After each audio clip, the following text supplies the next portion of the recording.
Good afternoon and welcome to a conversation sponsored by Gift of Life MOTEP and Gift of Life Michigan. And the question of the day is, what happens after you join the Oregon Donor Registry? My name is Tanya Smith and I'm the Community Relations Coordinator with Gift of Life MOTEP. So today, in simple terms, we'll take a look at the organ donation process, what it looks like, and a little bit of what it entails. Thank you to those of you that have logged on today. You have an opportunity to win a $20 Amazon gift card. And all you have to do is just post on our social media outlets, Facebook, Instagram, LinkedIn, using the following hashtags. Hashtag Now I Know and hashtag Donate Life. We will select winners randomly during the program, and we will announce the winners at the end. And also, if you have any questions, please post them in the Q&A or chat section. So, why is this conversation necessary? We have a few reasons. 90% of the population supports organ donation, but only 60% are registered. The overall average in Michigan is about 60% of Michiganders are registered. But we need more people in Wayne County and the city of Detroit to please register. Currently in those areas, it's about 46%. So we need to close the gap. It's necessary to have this conversation today because 17 people die daily waiting on a transplant. Also, the reason we want to have this conversation today is nationally, more than 100,000 people, families, are waiting on a life-saving transplant. The Michigan data just came out for July.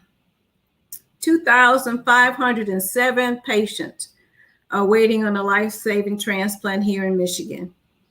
82% of those people are waiting on a kidney alone. And of that 82%, 43% are minorities waiting on a transplant. So we have work to do. So we want to make it easy and painless for people to join the registry. Securing new donors in the last couple of years have been challenging. It's been getting harder and harder to explain the process, to explain why it's important. So we brought together a diverse group of people and had the conversation. Why aren't people joining the registry? And so what we learned was people want to know after they join what happens. So today we're going to have some team members of mine to help explain what that process is. I will kick off the conversation by talking briefly about the donor decision. We have one of our valued volunteers, Amy Cruz, an organ recipient, talk about a patient in need, what that looks like. Family Service Coordinator Amy Harris will talk about a potential donor. Donation Coordinator Andrew McLean will share about the best match. And at the end of the conversation, we'll have our communication manager, Scott Spielman, talk about how do we provide ongoing support for families. So what do you do when you make a decision to donate? There's numerous reasons why people join the registry. Some people join because they know of a family or a friend that is waiting and understands what they're going through, waiting on a transplant. Some people understand the data. At the end of our lives, we have an opportunity to impact and save someone's life by sharing our 8 organs or potentially impacting 75 lives with a tissue donation. We want to leave a legacy is another reason why we want to join the registry. And people potentially want to help extend, as I mentioned, someone else's life. And the reason they join is sometimes they see a story on the news or maybe a segment of Grey's Anatomy that they saw that touched them and moved them to want to become an organ donor. And even joining this conversation, you want to learn more so that you can make that educated decision about joining the registry. 90% of our donors that join the registry join through the Secretary of State, or you could go on our website at giftoflife@golm.org. Once you provide your information, you'll receive in the mail a heart. You'll place that little applique in the right-hand corner of your driver's license. That starts the process. So without further ado, we'll have a patient in need. We'll have our valued volunteer, Amy Cruz, who is a liver recipient, share her story. So let's get Amy's perspective. Welcome, Amy, and thank you so much for joining us today. Thank you for having me. Absolutely. It's actually an honor. Thank you. So, Amy, share with us a little bit about your story. Well, my story is quite a long one. I don't think we have time for all of that today, but Right. I am a 3-time liver transplant recipient. I had my first transplant when I was 15.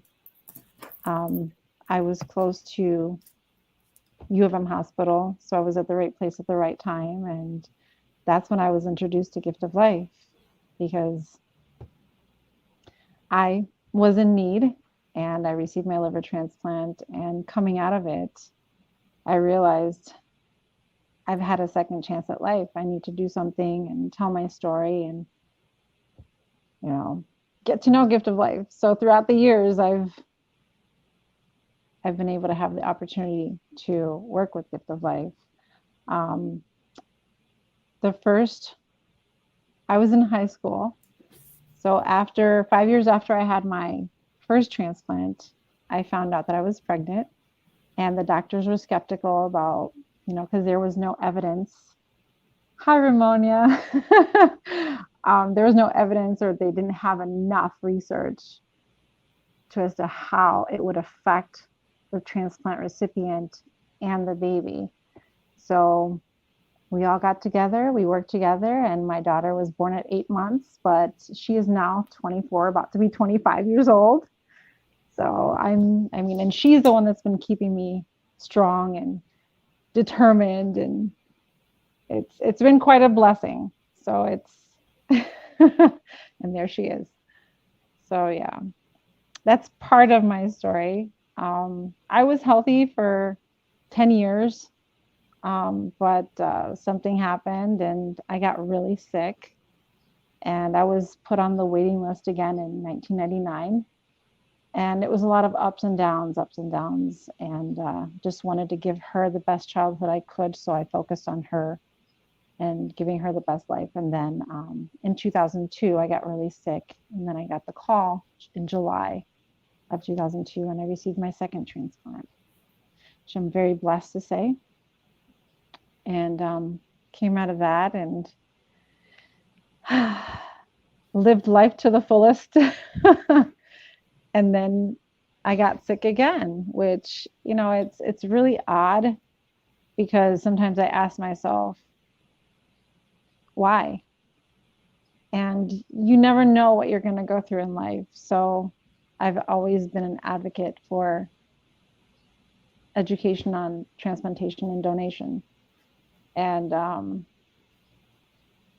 my daughter kept me going. As I said before, Veronica kept me strong and going. And I got super, super sick unexpectedly in 2015. I stopped working, and I was on my deathbed pretty much, given the blessing to go in peace. And a miracle happened. I woke up one day and I said, I want to take a shower. I want to wash my hair. I want to get cleaned up. And mind you, days before that, I was pretty much comatose, but I had a lot of support. Family came from Puerto Rico family came from one of my aunts. Her name is Ruti. She came and stayed with me, even though she was going through her own health issues. Another aunt in California came. She's actually a 4-stage cancer patient, and she stayed by my side. So all of those prayers and all of that support, and also the strength within me, and the love of my daughter, being there for her and my family, really kept me going. So, and sometimes you ask yourself, I'm about to get emotional, but sometimes you ask yourself, oh my goodness, how is it that I've been giving so many chances at life? How is it that I've been so blessed? And it's because we all have a purpose. And I try to share my story individually at times. It's hard for me sometimes to share it so publicly like this. But yeah, it's quite a blessing. And you become so sick. Hi, Kim. Kim Zaza. She is one of the, I don't know what her title is now, but I've worked with Kim and the Gift of Life for many years, and I've developed many wonderful moments and activities, and I've met so many beautiful people and transplant recipients and families and donors, and it's just been such a blessing. It is such a wonderful community. And if anything, join them and make a difference, because you never know when you're going to need something, when you're going to make a difference in someone's life. Just knowing that you're making a difference in someone's life it's so fulfilling. It fills you inside. and it helps to keep you going too. So thank you so much, Amy. Your daughter is beautiful. Thank you. Yes, she is, and I'm so proud of her. Absolutely. I was going to ask you about the Yeah. mental part of it, but you answered my question when you were speaking. I think I came away saying that to go through 3 transplant, you have to have a purpose. That's the mental part, I think. And we thank you so much for sharing your story. You met me last week at an event and yes, shared the table with me. So we appreciate you sharing your story and being a volunteer for our organization. And sometimes, like I said, it's hard to share my story sometimes so publicly, because it is so many different delicate subjects that come along with my story. But we all have a story, and we all need to share it and feel like we are connected one way or another. There we go. And like I had mentioned at the event, because someone donated their organs, their whatever parts they could donate, so many people are able to live their lives. And not only are they making a difference in my life, but I was able to bring another life into this world. I was able to bring my daughter into this world.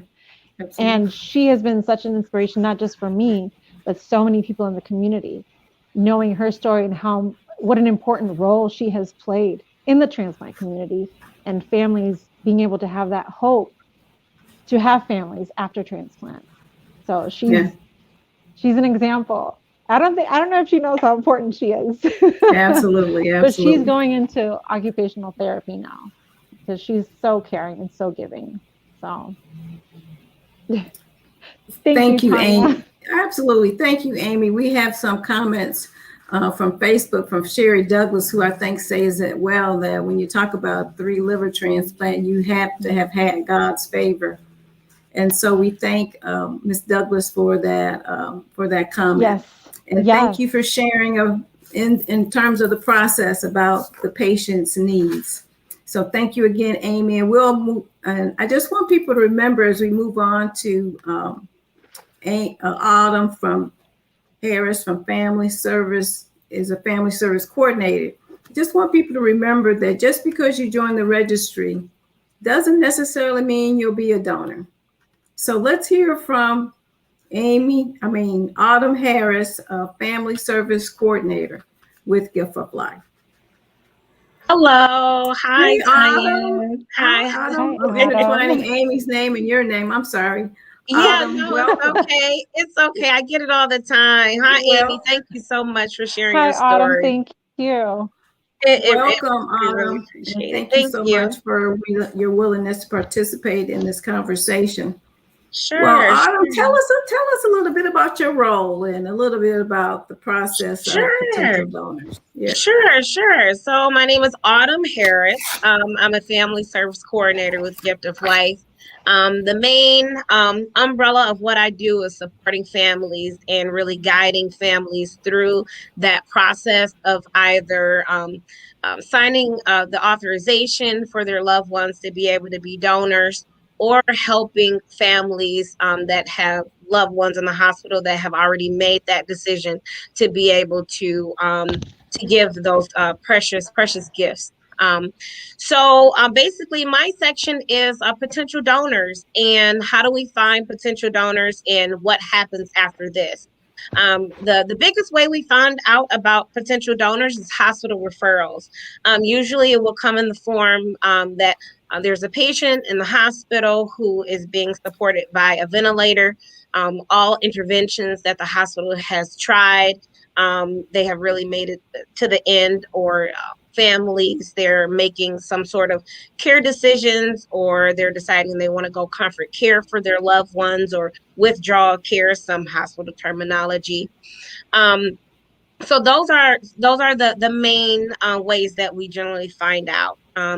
Once one or more of those things happen, then I myself or one of my coworkers, we would come on site and we would do a full evaluation, take a look at the medical records, the labs, and things like that, to kind of gather some information to see if they would be able to, if the patient would be able to be able to be a donor, because the opportunity to be a donor is very, very rare. It's a very rare opportunity. There's so many things that have to be able to line up in order for that to happen. Once we have completed our evaluation, we're educating the medical staff, because a lot of times they need additional education in regards to how the process works, and things like that. And then we come to supporting families. Educating the families about the process, really answering their questions, walking them through the process of donation. We always, on every single case, we always check the donor registry for the state of Michigan. Sometimes, if we have a patient that has lived in another state, we're able to check the registries with the other state of Michigan Secretary of States and other states as well. We are also able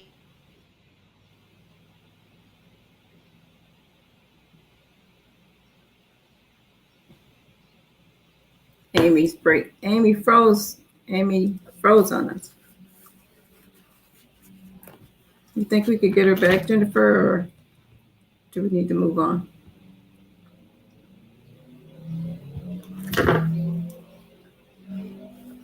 All right. Okay, Oh, we're there you back. go. There you go. There you go. Okay, sorry. That's okay. That's We're in a virtual world. Anything can yeah, happen. anything can happen. That's Just okay. pretend, just pretend the mic went out and we were face to face or something. Yeah, that's okay. That's okay. You just wait for it, wait for it, wait for it, and it'll come. Right. That's for sure. Thank you so much. Thank you, Autumn Harris. Sounds like you have the most important role in saving lives. Thank you for all you do. Now I know. Thank you, Keisha Brown. I appreciate that so much. Again, what I was explaining in regards to the registry, we're able to check multiple states. Once we've kind of made it through that part, then we're able to, like, again, educate the family about the donation process and walk them through the authorization. Generally, it's just a one-page authorization that the families have to sign if they are in agreement with going through with donating.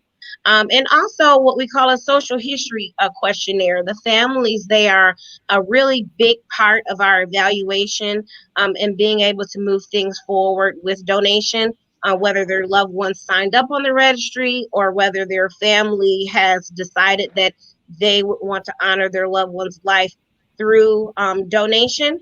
There's a social history questionnaire, so we rely very heavily on a long list of questions that we ask the families to help us really find the best match and new homes for their loved ones' gifts. Generally, when I'm with families, I get the same type of question all of the time. And that question is, can I choose who received my loved one's organs?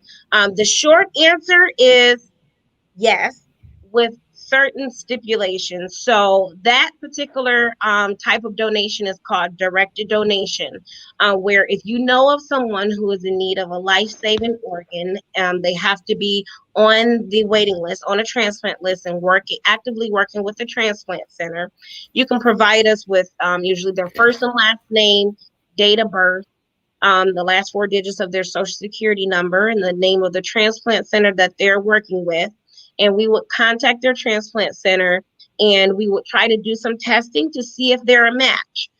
If they're a match, if and only when we can move forward, and we have facilitated directed donations before as well. I remember specifically working with one family where the father who actually authorized for donation for his son, he ended up being the recipient of a liver transplant. So we are able to facilitate that. Although, again, I will say there's no guarantee. The person does not have to be related to you. They can be your next door neighbor, your friend, the clerk at the corner store. There is a possibility that even the person that you save could be someone that you know. So that is called directed donation. Is something that a lot of families are not aware of. One other thing before I end, um, the registry, if you decide to sign up on the registry, please let your family know that this is a decision. This is something that you would want to do to be able to have your life honored, to be able to save the lives of other people. Sometimes it makes it a lot easier on families if and when, if ever that time comes where you are going to be in the position to where you may be able to help someone else. It's always better to talk to your family and to let them know that, hey, I signed up on the registry. This is something that I wanted, so that when, we're talking to them about it, that we're able to support your family of the very best we can. And any questions that you guys have or anything, just let me know. I really love my job. The best part of my job is supporting the families and really walking families through this very difficult time and this very difficult decision that they have to make for their loved one. Thank you so much, Amy. What a powerful part of the presentation process to I was about to say communicate. I'm Autumn. That's okay. I get Amy, Adam, August. It's all these A's. You got Autumn, Amy, and Andrew that's coming up next. So, but anyway, one question I do have, Amy, Autumn, one question I do have is that you mentioned about an authorization. Does that mean that if you're not on the registry, you have to authorization, or can you kind of explain that a little bit, and then we'll move on? Yeah, sure. So the authorization document, we have both types of families, whether you're registered or whether the patient is not registered, actually complete this authorization. When you're not registered on the registry, there is, some legalese and things that we have to read to you. We have to explain exactly what you're signing up for and everything. But yes, absolutely. And that just solidifies the family's decision so that they're fully informed and they understand that, the act of kindness, the precious gift that they are giving right there in that moment is solidified, and that we are actually governed by CMS and federal regulations as well. Okay, we do have one question from Deborah Deering saying, thank you, Autumn, and wants to know, what is the hardest part of your job? Oh, every day is different. Every family is different. Working with the families through their grief, especially when they're in different phases. I have gotten in front of a lot of families that were very angry that kick me out of the room and throw things at the wall and, things like that. When I go home, it's difficult. But when I'm there in front of the families, I have to not take that personal. And, I have to be patient. And I think the families, they really appreciate that. I think that is the biggest, the hardest part of my job, and especially seeing grief and death and dying so much, every single day. I think that's the hardest part, definitely, of my job. Well, Amy, I commend you. I know you're Autumn? one of our best family coordinators, and I honor you in the job that you do. I couldn't do it. I couldn't do it. I'm almost tearing up just listening to what you're saying. So thank you, Autumn, for Thank you, sharing Tanya. about potential donors. And if there's some more questions, we'll circle back with you at the end. Absolutely. So we've had Amy And a talk about personal the thank you patient from me, Autumn. perspective. We've had I know you've made Autumn such a talk huge about difference. potential donors. You're welcome, Now- Amy. Yeah, You're and welcome. now we have Andrew McLean, our donation coordinator, who is going to talk about the best match. And one thing I want to mention before Andrew starts is that, the average wait for a transplant for Caucasians is 2 years, but for African Americans, it can extend to 5 to 7 years. So as part of the process, we need to know that if we don't join a registry, we may be extending someone on the registry a little bit longer. So without further ado, Andrew, let's talk about the best match. Well, hello, everybody, and thank you for the introduction, Tanya. And thank you for your story, Amy, and Autumn as well. So I'm a donation coordinator, and as a donation coordinator, we follow up and we work with Autumn and Family Services in order to work with the donors and their families to help navigate the journey of donation and the ultimate gift to the recipient. So after we've found the potential donor and we've gone through the authorization process, we begin the testing. And that testing is ultimately what tells us and the transplant hospitals what that donor can gift to the recipient. The testing can also include echocardiogram in order to find out how the heart's working, 12 lead EKGs, CAT scans or CT scans, blood work, and then occasionally there's some extra testing that can go on at the end. With that testing, and we are very thankful in Michigan that we have our own surgical center. So most of our organ donations and much of the care is actually done by different donation coordinators as well as myself in order to expedite the process and make it a little bit easier for the transplant centers because many of them are very well accustomed with our surgical center. And then once we've completed that testing, we take all of that information as well as the social history that Autumn spoke about and all of the hospital testing and treatments that the patients have received prior to them becoming one of our donors. And we upload that information to the United Network of Organ Sharing, and they then generate a list of potential recipients. Once we get that list, we can get into one of my favorite aspects of the job, which is finding homes for the gifts.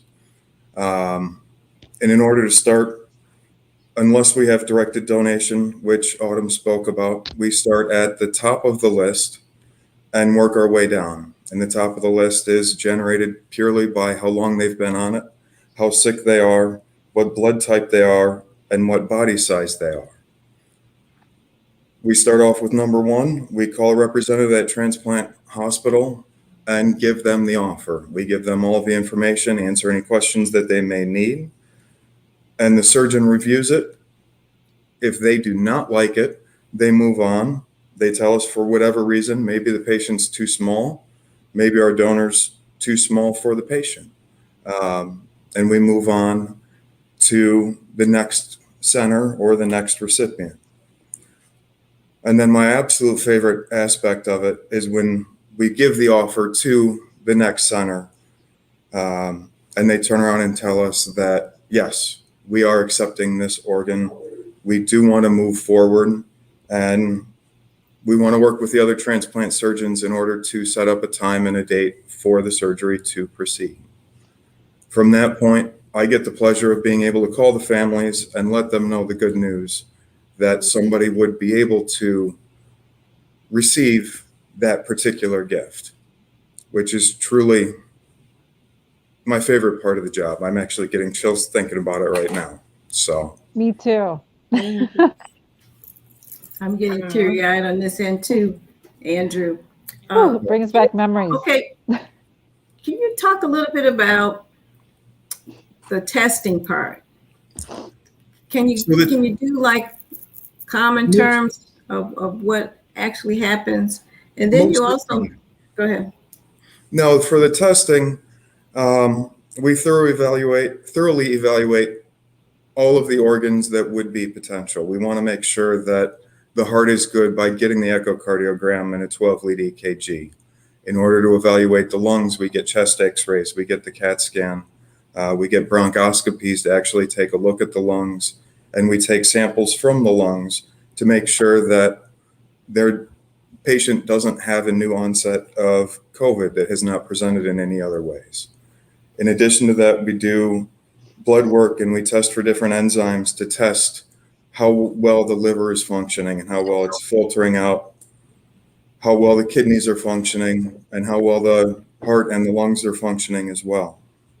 Does that answer some of your question there, Tom? Oh, that was perfect. Thank you, Andrew. Perfect. Yeah. So you do testing almost on every organ before we even offer it to a potential recipient. We do. Okay. Any organ that has been authorized by the family, we will go ahead and test to make sure that there isn't any issue. In addition to that, we also test for infectious diseases to make sure that we don't transmit any infectious diseases to the recipients as well. I'm trying to see if there's any questions in the comments for you, Andrew, before we move on. But again, I want to commend you and thank you so much for all that you do in saving lives in our community. I really do appreciate it. So with there doesn't look like there's any other questions. Ms. Brown says, thank you so much for your very important work in the process to save lives. So we thank you for those comments. So actually, once I have a question, if it's okay. Okay, sure. Oh yeah, sure. Mm-hmm. So how many people do you have that actually call out? Like who calls out?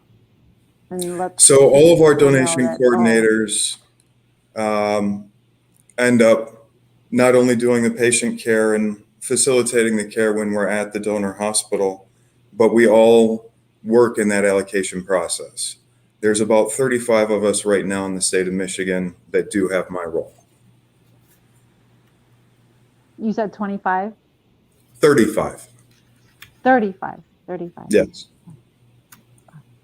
Very important. There's a great picture of the team after one of our team meetings. Great group of people. So thank you. So I think Ms. Brown has a question. How has COVID impacted the work you do, Andrew? So with COVID, initially there was a major impact as to who could and could not be a donor. And right now in Michigan, as well as other states, we are starting to get into transplanting organs from COVID positive donors. So we initially it did impact us with the amount of people that could be donors, but right now we're right back up to where we were, if not stronger, because our community is coming together with the pandemic. It's one of the few good things that I've seen from it. And one last question from Sherry. It says, is it true that a person with certain diseases can still be a donor? You know, we're just ending Pride Month, and we've been educating community this last month about the HOPE Act and how those living with HIV can join the registry. And sometimes people think that they can't, but they actually can. Can you kind of talk a little bit about that, Andrew? Most definitely. And I actually had the pleasure of being in one of our first Hope Act cases and involved with that case. So we do transplants for HIV, hepatitis C, hepatitis B, and most other diseases. The only one that truly rules out is most cancers. There are one or two that I do not know the specifics of that we can move forward, but we want to make sure that the recipients who are immunocompromised after their surgeries don't come down with any of those diseases. And with the HOPE Act, we take a donor with HIV, then we place it with a recipient that also has HIV. Thank you so much, Andrew. I really appreciate it. So we've told people why they need to join the registry. You've heard from the perspective of a patient. You've heard how potential donors are selected. We've talked about the testing and getting the best match possible for our recipients. And now we're going to move to the ongoing support that Gift of Life offers the family after they have given the priceless gift of life. And Scott Spielman will share a little bit about the ongoing support that we provide and what kind of support we do provide. Scott? Hi, everyone. Thanks for sharing. Thanks for tuning in today. Tanya, thanks for putting this together. This has been a fantastic thing. Amy, thanks again for sharing your story. I know it's can be a tough thing to talk about. And Autumn, I'm right there with you when you're talking about the grieving families. Every time I hear one of these stories, I get choked up myself. And Andrew, I can only imagine what it's like to be able to tell a family, that you found a match. That's got to be amazing. And I think, a lot of that stuff is why I came to work for Gift of Life Michigan to begin with. It's just a great organization, and it's filled with so many people that just care about other people, and you hear this kind of a common thread through what everyone talks about, working with families, supporting families.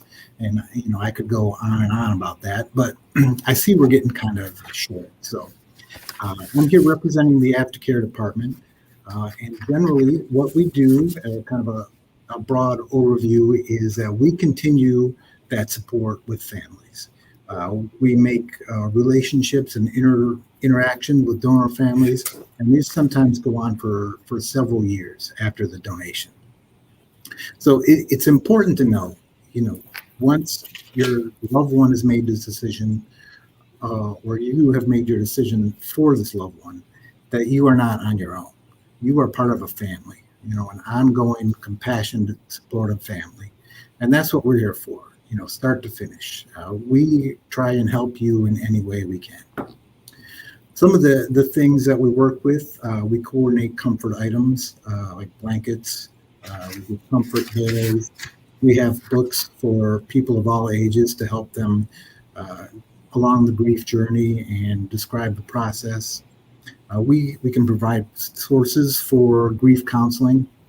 We're just a small department here. We're like 3 people, including myself, which is really more like 2.1 persons. We know everyone, and we can point anyone to any kind of grief or bereavement counseling that they need. We can provide items for funeral or memorial services, and every donor family, we send out letters, kind of thanking them for their gifts and medallion to commemorate their generosity. And usually that comes out within 5 or 6 weeks. Another main thing we do in our department is we facilitate correspondence between donor families and recipients. Now this is, at first this is all anonymous. It's just a general thank you kind of thing. And then as we work with the correspondences back and forth, if they want more information, we just kind of work with them to provide that. And again, this is something that Autumn touched on. You know, it is different for everyone. You know, some people want to hear, some people don't want to hear. Um, some people are ready to write right away, and some people it takes a long time. You know, however you respond to it, you're right. And we're just here to help you along the way. Thank you, Scott. I have a couple questions. Does Gift of Life recommend corresponding with the donor family or the recipient? Yeah, you know, generally we think it's a good idea. We don't push it, but there's a lot of good that can come from it. You know, as a writer myself, sometimes just getting the words out can be therapeutic.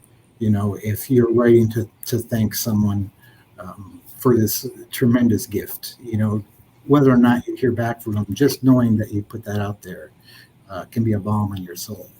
You know, and you know, if you're a member of a donor family, just being able to tell a little bit about your loved one, you know, that is also a very comforting thing.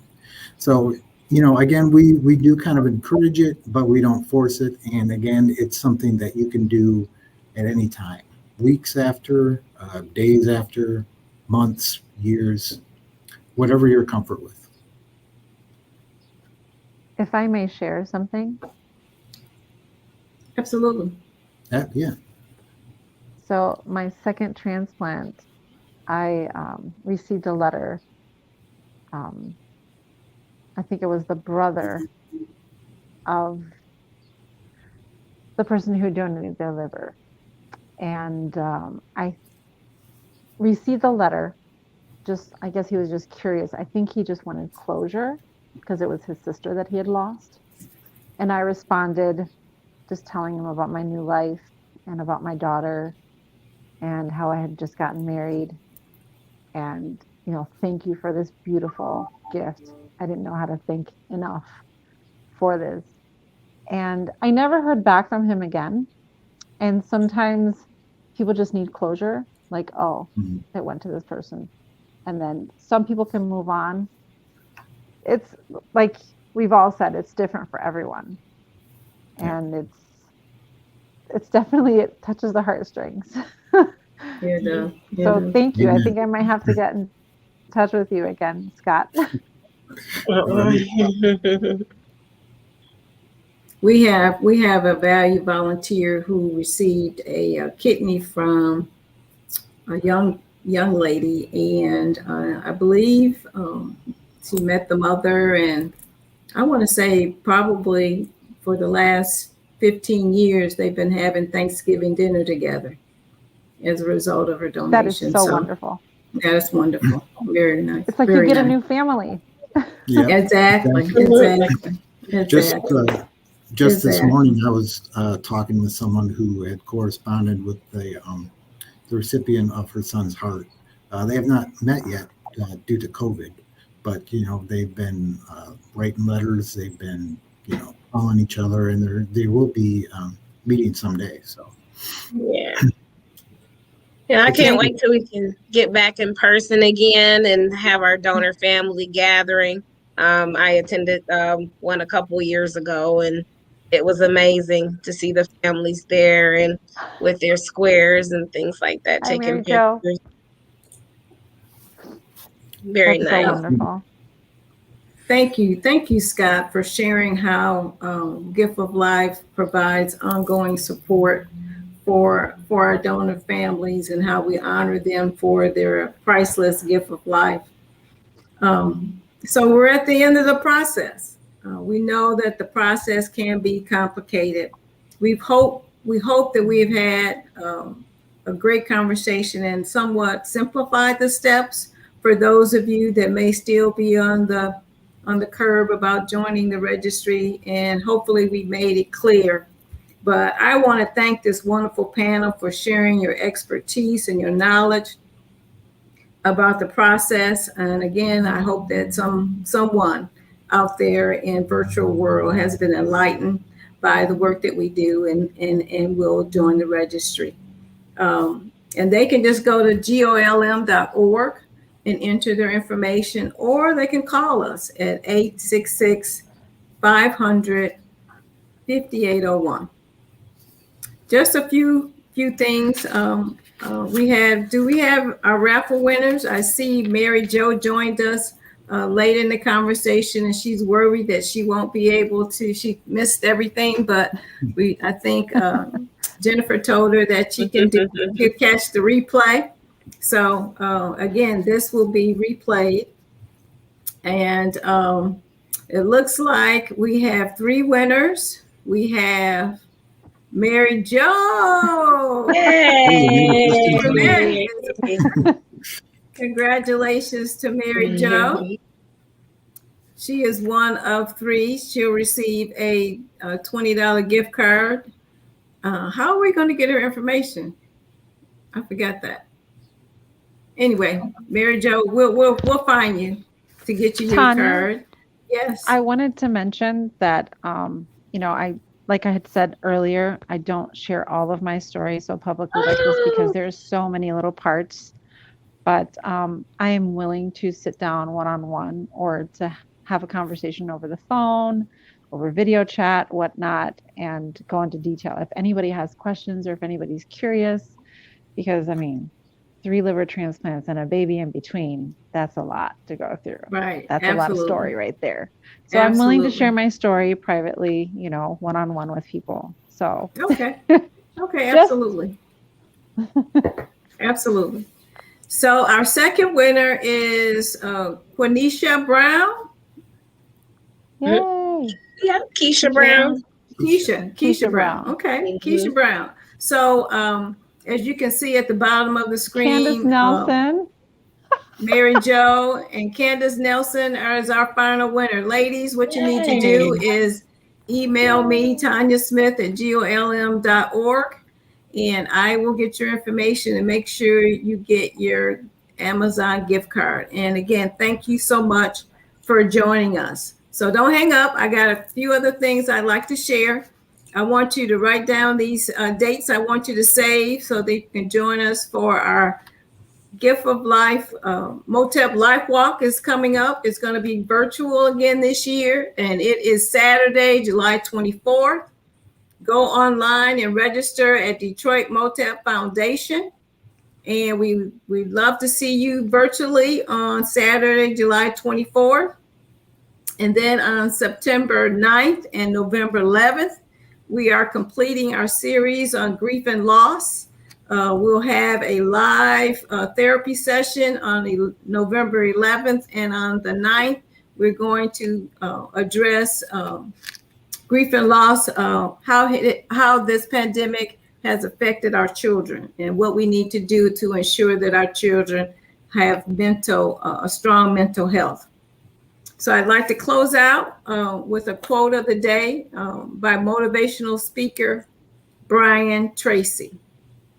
And Tracy says, always give without remembering, and always receive without forgetting. Powerful. And last but not least, I'd like to use my favorite hashtag from one of our digital ambassador, Reverend Aaron Chapman. Go, go, go, and be great. Thank you so much for your time today. And I'm sure we'll see you soon. Thank you, guys. Thank you. Thank you for all the work you all do.